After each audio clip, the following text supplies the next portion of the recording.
It was 8:47 a.m. on a cold Tuesday morning when Daniel made a choice that would cost him everything he'd worked for, or so he thought. He was 13 minutes away from the most important job interview of his life. But when he saw a little girl crying alone on the sidewalk, clutching a torn backpack, he didn't hesitate. He stopped. And in that moment, he had no idea that this one act of kindness would change his life forever. Daniel Carter was a single father of two. His wife had passed away 3 years earlier, leaving him to raise their 6-year-old daughter, Emma, and 9-year-old son, Jacob, on his own. He worked odd jobs, cleaning offices at night, delivering groceries on weekends. Anything to keep food on the table and a roof over their heads. But it was never enough. The rent was always late. The bills kept piling up.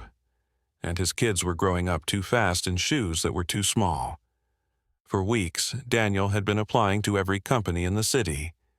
He needed something stable, something with benefits, something that could give his children the future they deserved. And finally, after dozens of rejections, he got a call. "Mr. Carter, we'd like to invite you for an interview, tomorrow at 9 a.m. Please, don't be late." He couldn't believe it. It was for a logistics coordinator position at Hartwell Industries, one of the biggest companies in the state. The pay was decent. There was health insurance. It was everything he needed. That night, he ironed his only dress shirt 3 times. He borrowed a tie from his neighbor. He set 2 alarms. This was his shot. The next morning, Daniel left early. He kissed Emma and Jacob goodbye, promised them pancakes for dinner, and caught the bus downtown. His heart was pounding. He kept rehearsing answers in his head. "Why do you want this job?" "Because my kids deserve better than what I can give them right now." He checked his watch. 8:42 a.m. He was going to make it. The office was just 2 blocks away. And that's when he saw her.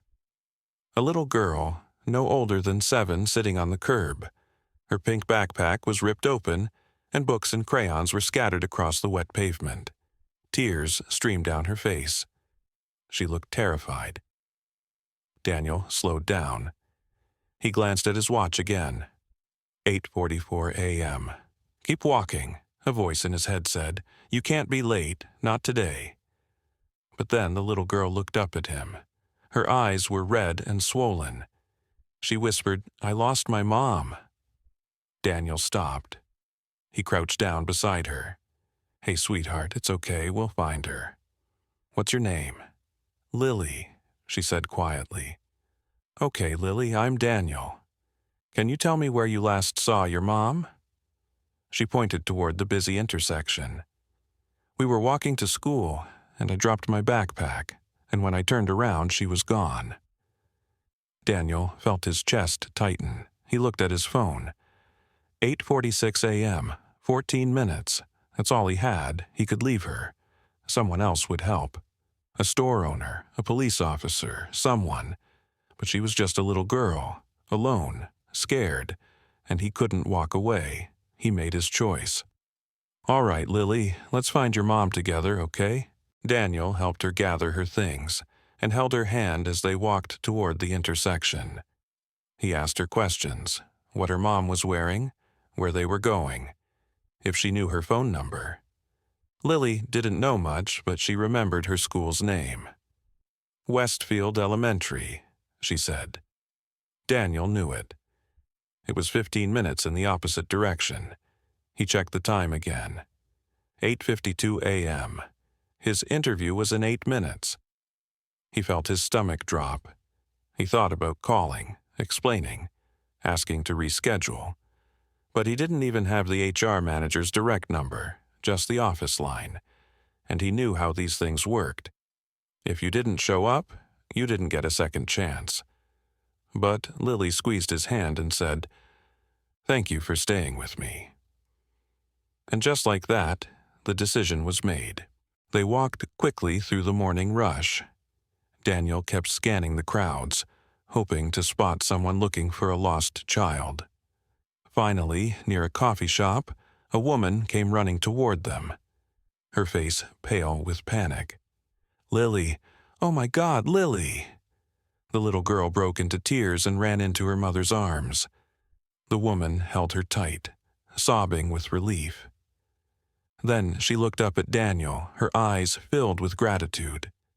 "Thank you," she said, her voice shaking. "Thank you so much." I turned around and she was just gone. I've been looking everywhere. Daniel smiled softly. "She's okay. That's all that matters." The woman wiped her eyes. "I'm Rebecca Hartwell. Please, let me repay you somehow.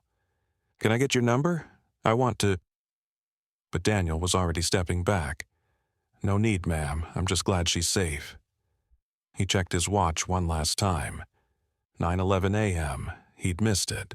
Daniel walked slowly back toward the bus stop, his heart heavy. He sat down on a bench and stared at his phone. He thought about calling the company, but what could he say?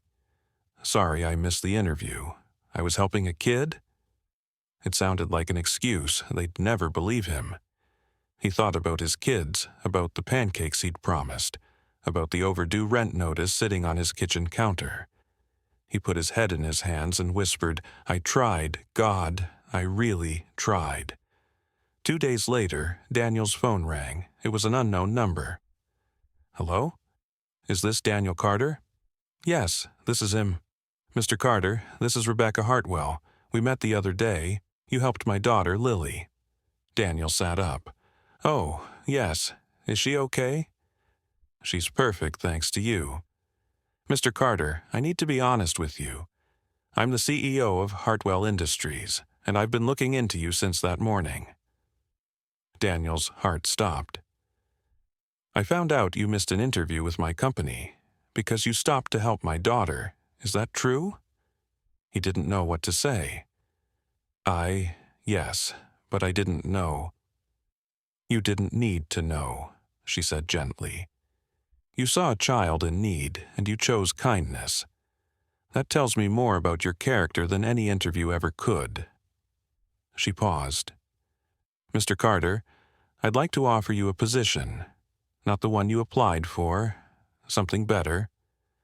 Director of Community Outreach. You'll work with schools, shelters, and nonprofits across the city. It comes with a full salary, benefits, and a signing bonus to help you get back on your feet." Daniel couldn't breathe. Tears filled his eyes. I don't know what to say." "Say yes," Rebecca said softly. "People like you are exactly what this world needs more of." That evening, Daniel made pancakes for Emma and Jacob. As they ate, he told them the story, about Lily, about the choice he made, about the miracle that followed. Jacob looked up at him with wide eyes. "So, you're like a superhero, Dad?" Daniel smiled and ruffled his hair. "No, buddy. I'm just someone who tried to do the right thing." Emma hugged him tight. "I'm proud of you, Daddy." And in that moment, Daniel realized something. He hadn't lost anything that day. He'd gained everything that mattered. Sometimes, life tests us in the smallest moments. It asks us to choose between what's urgent and what's right. And when we choose kindness, even when it costs us, the universe has a way of giving back. If this story touched your heart, please share it with someone who needs to hear it today. And don't forget to subscribe, because kindness always deserves to be remembered.